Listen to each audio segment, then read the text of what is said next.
আসলে ঘটনাটি কি? পজ বলতে স্থগিত, শুধুমাত্র শুধুমাত্র ভিসাটা স্থগিত, অন্যান্য কার্যক্রম যথাযথভাবে চলছে। শুধুমাত্র ভিসা ইস্যু করাটা স্থগিত রাখা হচ্ছে। অ্যাপ্লিকেশন করা থেকে শুরু করে যাবতীয় প্রক্রিয়ায় response to the RFE, appeal, civil document submit করা, কনসুলার প্রসেসিং, ভিসা ফি দেওয়া, ডাক্তারি মেডিকেল করা, সবকিছু ঠিক আছে। অ্যাসাইলাম অ্যাপ্লিকেশন মানুষ ভয় এমনিতে দিচ্ছে না। একটা কথা ছিল লাস্ট কাম ফার্স্ট সার্ভিস, আবেদন করলেই ডাকে ফেলবে, বাট সেটা আমরা ইতিমধ্যে আমরা কয়েকটা অ্যাপ্লিকেশন করছি, কাউকে ডাকে নাই। সেটাও 2-3 মাস 4 মাস হয়ে গেছে, কারণ তারা otherwise busy, they are busy with the war, busy with the fund, DSS কে ফান্ড দেওয়া হচ্ছে না, সুতরাং সেখানে এমপ্লয়িরা কাজে যাচ্ছে না।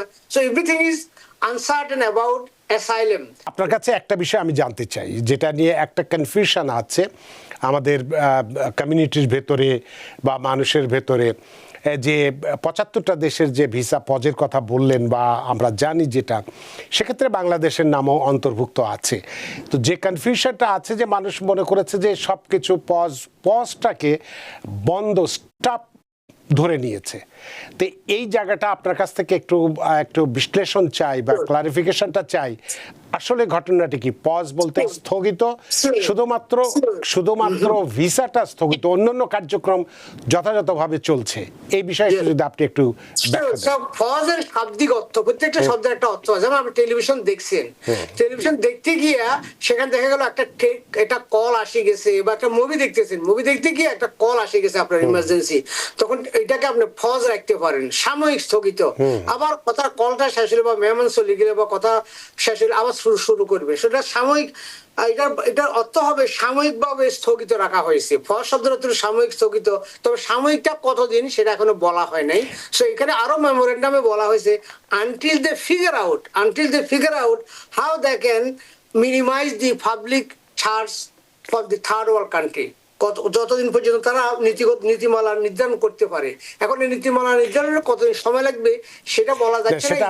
সেটা আপনি এর আগে বলেছেন, কিন্তু আমি যেটা বললাম, আপনি সাময়িক স্থগিতর কথা বললেন, একটা উদাহরণ দিলেন সিনেমা দেখতে, যে আপনি ফোন আসলো, আপনি পজ করে রাখলেন, আবার ফোনটা শেষ করে এসে আবার সিনেমাটা চালু করলেন। সেটা তো শুধুমাত্র এই সিনেমাটার ক্ষেত্রে, কিন্তু সিনেমার বাইরে যে আনুষঙ্গিক বিষয়গুলো আছে, যেমন মনে করুন যে আমরা যদি কেউ ট্যুরিস্ট ভিসায় আসতে চাই, কেউ অন্য ক্যাটাগরিতে আবেদন করেছি, যেটা এখানে সিটিজেনশিপের যেটা চলছে, প্রক্রিয়া চলছে, বাংলাদেশ থেকে যদিও ভাই বোন ক্যাটাগরিতে আবেদন আপনি করতে পারছি কিনা, যারা আবেদন করেছে, যাদের টাইম এখন যাদের চলে এসেছে, কাছাকাছি চলে এসেছে, তাদেরকে ইন্টারভিউতে ডাকা হচ্ছে কিনা, এই বিষয়টা একটু পরিষ্কার করুন। শুধু কোনটা স্থগিত আছে? Thank you. শুধুমাত্র ভিসা ইস্যু করাটা স্থগিত রাখা হচ্ছে। অ্যাপ্লিকেশন করা থেকে শুরু করে যাবতীয় প্রক্রিয়ায় response to the RFE, appeal, civil document submit করা, কনসুলার প্রসেসিং, ভিসা ফি দেওয়া, ডাক্তারি মেডিকেল করা, সবকিছু ঠিক আছে। এবং ভাই বোনের আত্মীয় স্বজনের অ্যাপ্লিকেশনটা গ্রহণ করা হচ্ছে, ফিতে মাতার অ্যাপ্লিকেশন গ্রহণ করা হচ্ছে, সবকিছুই এভরিথিং ইন অর্ডার, অ্যাকসেপ্ট ভিসাগুলা দিবে না বলে নাই, কবে দিবে সেটা বলছে না, সাময়িকভাবে জন্য স্থগিত রাখা হচ্ছে। এছাড়া all other any activity everything is open. আবার ইমিগ্রেশনের অ্যাসাইলামের ক্ষেত্রে অ্যাসাইলাম অ্যাপ্লিকেশন মানুষ ভয় এমনিতে দিচ্ছে না।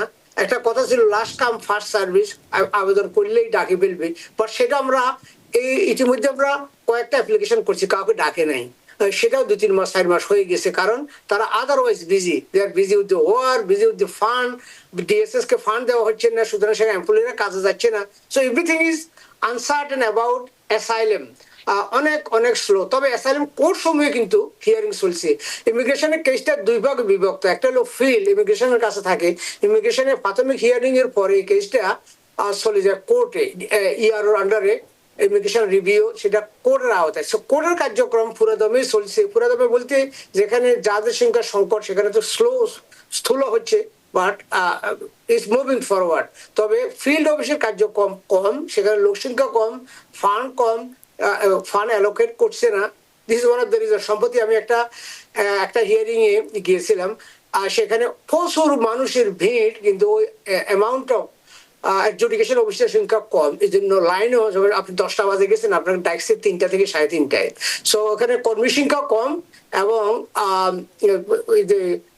হাউসে যে দর কষাকষি হচ্ছে ফান্ড নিয়ে, সেটাও একটা ইম্প্যাক্ট হচ্ছে, যুদ্ধ দিয়ে একটা ইম্প্যাক্ট হচ্ছে। এই কারণে এই অ্যাসাইলাম প্রক্রিয়াটা কিছুটা স্থূল বলবো, বাট অন্যান্য আদার সেক্টর গতানুগতিকভাবে চলছে এবং সাইড প্রকৃতির অ্যাপ্লিকেশন দ্রুত নিষ্পত্তি হচ্ছে। সেগুলো অ্যাগেইন বলি, adjustment of status based on green card and 400 অর্থাৎ citizenship application, national interest waiver application, employment based 2, EB3 ক্যাটাগরির অ্যাপ্লিকেশন, এই সাইড প্রকার অ্যাপ্লিকেশন দ্রুত হচ্ছে। দ্রুত হওয়ার কারণ হলো অন্যান্য ক্ষেত্রে যেমন অ্যাসাইলাম অ্যাপ্লিকেশন কম, অ্যাসাইলামের লোক বর্ডার ক্রস করে আসছে না, ওই অফিসার সমূহ এই কাজগুলো করার মতো এনাফ কাজগুলোকে রিঅ্যাসাইনমেন্ট করার সুযোগ পাচ্ছে ডিএইচএস।